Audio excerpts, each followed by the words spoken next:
दिनों से कालगढ़ में कुछ अजीबोगरीब घटनाएं हो रही थीं। गांव में कोई भी घटना होती थी तो सबसे पहली सूचना हिम्मत सिंह को दी जाती थी। गांव की बुढ़िया भागती हुई जमींदार के पास पहुंची। जमींदार साहब, गजब हो गया। मेरा बेटा मटरू कल शाम से गायब है, अभी तक घर नहीं आया। अरे आ जाएगा, किसी दोस्त के यहाँ गया होगा। आजकल के लड़के बिना बताए पार्टी वगैरह मनाते रहते हैं। लेकिन जमींदार साहब, मैंने उसके सारे दोस्तों से पूछ लिया, किसी ने भी उसे कल दोपहर के बाद नहीं देखा। सबसे अंत में मटरू के दोस्त सुरजा ने उसे देखा था। ठीक है, दीवान जी सुरजा को बुलवाइए। दीवान नेकचंद कालगढ़ गांव का सबसे पढ़ा लिखा और समझदार व्यक्ति था। सुरजा जमींदार के पास आता है। बताओ सुरजा, तुमने मटरू को सबसे अंतिम में कहाँ देखा था? जमींदार साहब, कल मटरू मुझे शाम 5 बजे शमशान के बगल में गन्ने की खेत की ओर जाते हुए मिला था। उस तरफ तो कोई जाता नहीं, अब वहाँ जाने के लिए तो मैंने पूरे गांव को मना कर रखा है। जी जमींदार साहब, मैंने उसे याद भी दिलाया कि उधर जाना मना है, लेकिन मैं बोल रहा था कि उसका कुत्ता मोती इधर ही भागता आया है और फिर वह गन्ने की खेत में चला गया। ठीक है, दोपहर में हम लोग गन्ने के खेत में जाकर मटरू की खोज करेंगे। दोपहर में गांव के सारे लोग मिलकर शमशान के बगल वाले गन्ने के खेत में मटरू को खोजते हैं, लेकिन ना तो मटरू और ना ही उसका कुत्ता मोती कहीं दिखाई देता है।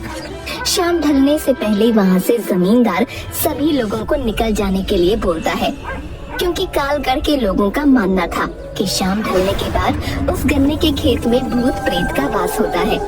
अभी तक कालगढ़ के करीब 28 लोग उस गन्ने के खेत में लापता हो चुके थे। कई बार इस गन्ने के खेत को काटा भी गया, लेकिन अगली सुबह फिर उसमें गन्ने का खेत पाया जाता। भय से गांव का कोई आदमी शाम के वक्त उधर से नहीं गुजरता। अब क्या होगा मालिक, मेरा मटरू के सिवाय दुनिया में कोई नहीं है। मैं तुम्हारी दुख को समझ रहा हूँ, लेकिन जितना हमें करना था हम लोगों ने कोशिश कर लिया। अब तुम जाओ और थाने में अपना रिपोर्ट लिखवा दो। तभी धन्नू धोबी दौड़ता हुआ आता है। जमींदार साहब, गजब हो गया। मैं नदी के किनारे कपड़ा धो रहा था, तभी शमशान के बगल वाले गन्ने की खेत से लाल धुएं का भवंडर उठते हुए देखा और उस भवंडर में गांव से लापता कई पुराने लोग और मटरू अपने कुत्ते मोती के साथ दिखाई दिया। क्या बकते हो धन्नो, हम सब अभी गन्ने के ही खेत से आ ही रहे हैं, हमें तो वहाँ कुछ ऐसा नहीं दिखा। मालिक, मैं सच बोल रहा हूँ, मैंने अपनी आंखों से अभी देखा है। वो भवंडर तेजी से चक्कर काटते हुए शमशान की तरफ चला गया और लाल धुएं से फिर वो नीले धुएं में बदल गया। तभी वहाँ इंस्पेक्टर टोंडे भी आ जाता है। आइए इंस्पेक्टर साहब, हम आप ही को बुलाने वाले थे। आपके गांव में घट रही घटना के बारे में तो मालूम ही होगा। जी हाँ जमींदार साहब, गांव में घट रही घटनाओं पर हमारी पैनी नजर है। हमने 2 कांस्टेबल सिंटू और पिंटू को गन्ने के खेत के पास चेक पोस्ट बनाकर तैनात रहने को कहा है। अभी धन्नू धोबी ने गन्ने के खेत में लाल धुएं का बवंडर उठते हुए देखा है, जो शमशान में जाकर नीले कलर में बदल गया और विलीन हो गया। हमें यह भी पता है, कांस्टेबल सिंटू और पिंटू ने इसकी पुष्टि की है कि उन्होंने भी ऐसे बवंडर को उठते हुए देखा है, जिसमें कुछ लोग फंसे हुए दिखाई दिए थे। मैं इसीलिए आपके पास आया हूँ कि आप गांव में सभी को हिदायत दे दें कि शाम के वक्त गन्ने के खेत की तरफ कोई नहीं जाएगा।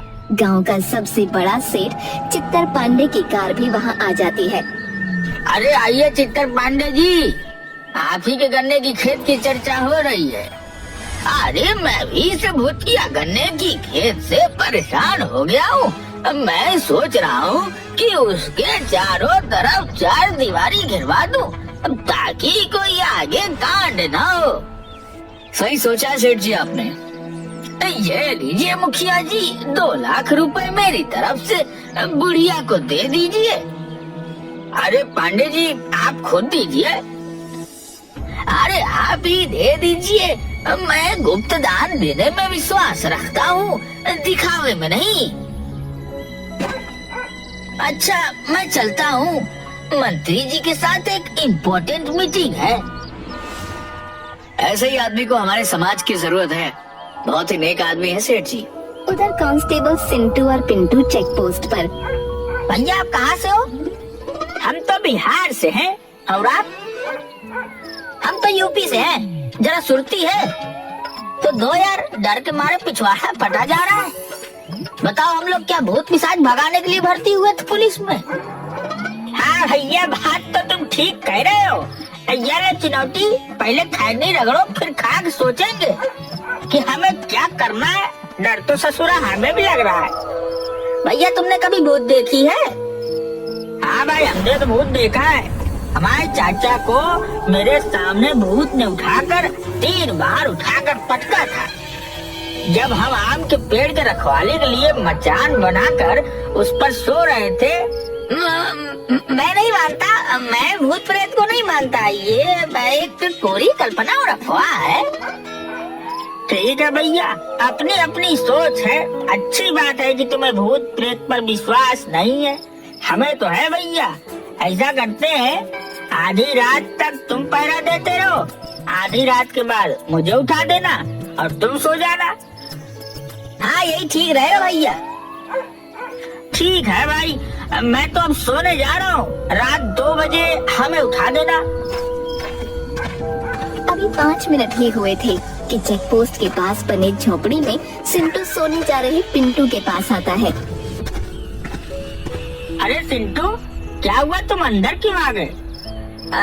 भाई मुझे पेशाब लगी है। अबे तो पेशाब अंदर करेगा क्या?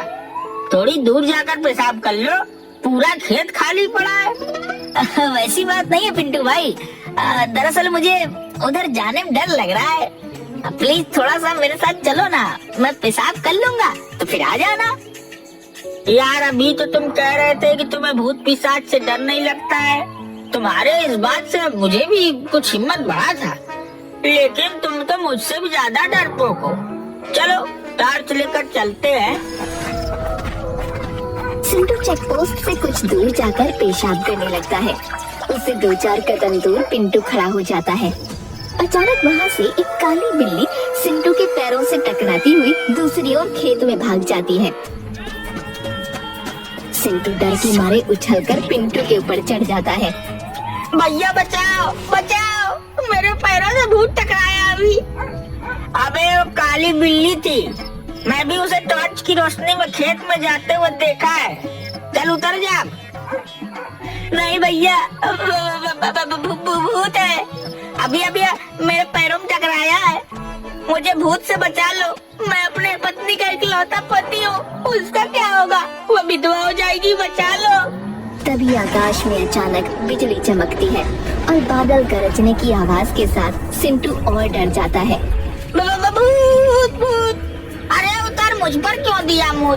सारा वर्दी खराब कर दी तूने। चल झोपड़ी के अंदर चल। सॉरी भैया, वो बादल की आवाज और डर से मेरी सुसु निकल गई। भैया हनुमान चालीसा पास रखते हो क्या? भूत पिशाच निकट नहीं आवे, महावीर जब नाम सुनावे। दोनों कांस्टेबल चेक पोस्ट के पास बने झोपड़ी के अंदर चले जाते हैं और एक ही खटिया पर दोनों सोने की कोशिश करने लगते हैं, लेकिन डर के मारे दोनों को नींद भी नहीं आ रही थी। तभी एक बार फिर बादल गरजता है और हवा से झोपड़ी के ऊपर रखा टीन नीचे गिर जाता है। सिंटू भूत भूत करते हुए खटिया से उठकर बाहर भाग जाता है। उसके पीछे पीछे पिंटू भी भागता है। अरे सिंटू किधर जा रहा है? रुक रुक जा मेरे भाई, तुम भी जल्दी भागो वहाँ से, भूत है वहाँ। भूत, मैं जा रहा हूँ थाने में, तुम भी भागो वहाँ से। पर मेरे भाई गांव तो इधर है, उधर तो गन्ने का खेत है, उधर नहीं जाना। प्लीज लौट आओ, मेरी बात मानो, मेरी आवाज सुन रहे हो ना? लेकिन सिंटू डर के मारे पिंटू की एक बात नहीं सुनता और गन्ने के खेत की ओर भाग जाता है। पिंटू थक हार कर थाने लौट आता है और इंस्पेक्टर टोंडे को सारी घटना बताता है। सुबह में सभी लोग कांस्टेबल सिंटू को खोजने गन्ने के खेत में जाते हैं, लेकिन सिंटू का कहीं अता पता नहीं मिलता। इंस्पेक्टर साहब, आपने बोला था कि हमने 2 कांस्टेबल सुरक्षा के लिए गन्ने के खेत के पास लगा दिए, लेकिन अब तो कांस्टेबल भी गायब हो गया। अब क्या किया जाए? जमींदार साहब, मेरी बात मानो, अब हमें औगड़ों की मदद लेनी होगी। तब पता चलेगा कि इस गन्ने के खेत का राज क्या है। पिछले 12 साल में मिलाकर 30 आदमी और पता नहीं कितने जानवर इस गन्ने के खेत में गायब हो चुके हैं। शमशान से एक औघड़ को बुलाया जाता है। वो हड्डी को खोपड़ी में मारकर कुछ सुनने की कोशिश करता है और बताता है, जय महाकाल, मेरी तैलिया मसान की खोपड़ी बता रहा है कि आज से करीब 12 साल इस गन्ने के खेत में किसी पुजारी की हत्या करके गाड़ दिया गया था। उसी पुजारी की अतृप्त आत्मा अपनी ओर ध्यान खींचने के लिए ये सब कर रहा है। हमारे गांव में आज तक किसी पुजारी की हत्या तो नहीं हुई है। हाँ, 12 साल पहले हमारे गांव के मुख्य पुजारी मंदिर से भगवान का सोने का सारा गहना मुकुट लेकर भाग जरूर गया था। मूर्ख, वो भागा नहीं था, उसकी हत्या की गई थी। आज भी हत्यारा यही गई है। जब तक उसको सजा नहीं मिल जाता तब तक इसी तरह इस गांव के आदमी लापता होते जाएंगे। तो अब हमें क्या करना चाहिए? गांव के सभी लोगों को यहाँ इकट्ठा करो। बीमार, गर्भवती महिला और छोटे बच्चे छोड़कर कोई भी अपने घर के अंदर नहीं होना चाहिए। जमींदार के आदेश पर गांव के सभी लोग वहाँ पर इकट्ठा हो जाते हैं। महाराज, सभी लोग आ गए हैं? नहीं, अभी भी एक आदमी नहीं आया है। वह बीमार भी नहीं है। सर, सेठ चित्तर पांडे सिर्फ नहीं आए, उन्हें अभी किसी जरूरी मीटिंग में शहर निकलना है। हमारे गांव के सुरक्षा से बड़ा और कोई मीटिंग नहीं हो सकता है। दीवान जी और इंस्पेक्टर साहब, आप दोनों जाकर सेठ चित्तर पांडे बुला कर लाइए। चित्तर पांडे आने में बहुत आनाकानी करता है, लेकिन इंस्पेक्टर साहब और दीवान जी के दबाव के कारण उसे औघड़ के पास आना ही पड़ता है। आइए पांडे जी, आप मेरे पास बैठिए। हाँ महाराज, अब आप अपना काम शुरू कीजिए। अभी ये तेलिया मसान की खोपड़ी हवा में उड़ते हुए उस आदमी के पास जाएगी और वहाँ ठहर जाएगी। 5 मिनट उस आदमी को अपना गुनाह कबूल करने का अवसर मिलेगा। उसके बाद तो ये खोपड़ी मेरी भी नहीं सुनेगा। इससे निकलने वाली आग से अपराधी का चेहरा भस्म हो जाएगा। जमींदार साहब, ये क्या ड्रामा कर रहा है? मुझे इस सब में विश्वास नहीं। मैं चलता हूँ। मंत्री जी के साथ मेरी बहुत इम्पोर्टेंट मीटिंग है शहर में। अरे मैं फोन कर दूंगा मंत्री जी को, वो मेरे जान पहचान के हैं। आप टेंशन मत लो, आधे घंटे की बात है। तभी अचानक अवधार की खोपड़ी उड़ते हुए सीधा चित्तर पांडे के पास आकर रुक जाती है। औघड़, ये क्या मजाक है? हटाओ इसे यहाँ से। शायद आपने मेरी बातों को गंभीरता से नहीं लिया। आपके पास 3 मिनट बचे हैं गुनाह कबूल करने के लिए, क्योंकि 2 मिनट तो हमारी बात में ही बर्बाद हो गई। हाँ, मैं ही पुजारी की हत्या का अपराधी हूँ। रोको इसे, मैं मरना नहीं चाहता। 12 साल पहले जब मैं मंदिर से सोने और गहने और मुकुट की चोरी करके भाग रहा था तो पुजारी ने मुझे देख लिया था और मेरे पीछे पीछे इस गन्ने के खेत में पहुंच गया, जहाँ मैं गहने को मिट्टी में छुपा रहा था। मैंने उससे विनती की, लेकिन वो नहीं माना, तो मैंने उसे गला दबाकर मार दिया और वहीं उसकी कब्र खोद दी। कुछ दिन बाद उन सोने के आभूषणों को बेचकर सेठ चित्तर पांडे बन गया। इंस्पेक्टर साहब, देख क्या रहे हैं? इस दुष्ट को हिरासत में लीजिए। कांस्टेबल पिंटू टोने का इशारा मिलते ही तुरंत सेठ चित्तर पांडे को पकड़कर हथकड़ी लगा देता है। तभी गन्ने के खेत में एक बवंडर उठता है और गांव वालों के सामने अघोर की अग्नि में पंडित की श्रापित आत्मा आ जाती है। मेरी आत्मा की तृप्ति इसी पापी की मौत से संभव है, लेकिन किसी कारणवश मैं उस गन्ने के खेत से बाहर नहीं आ पाता था। मुझे माफ कर दो पंडित जी, मुझे अपने किए का पछतावा है। तेरी वजह से मैंने इन बेकसूर गांव वालों को अपनी कैद में रखा हुआ है। तेरी मौत से इनकी मुक्ति संभव है। पुजारी जी, कोई और विकल्प दीजिए। किसी की मौत से आप संतुष्ट कैसे हो सकते हैं? चुप करो तुम सब। मेरी मौत को रहस्य बताकर शानो शौकत की जिंदगी जी रहा है, लेकिन अब नहीं। उसके बाद पुजारी की आत्मा अपने तेज तर्रार नाखूनों से चित्तर पांडे का गला पकड़ उसे हवा में लटका देती है और थोड़ी देर में ही उसको मार डालती है।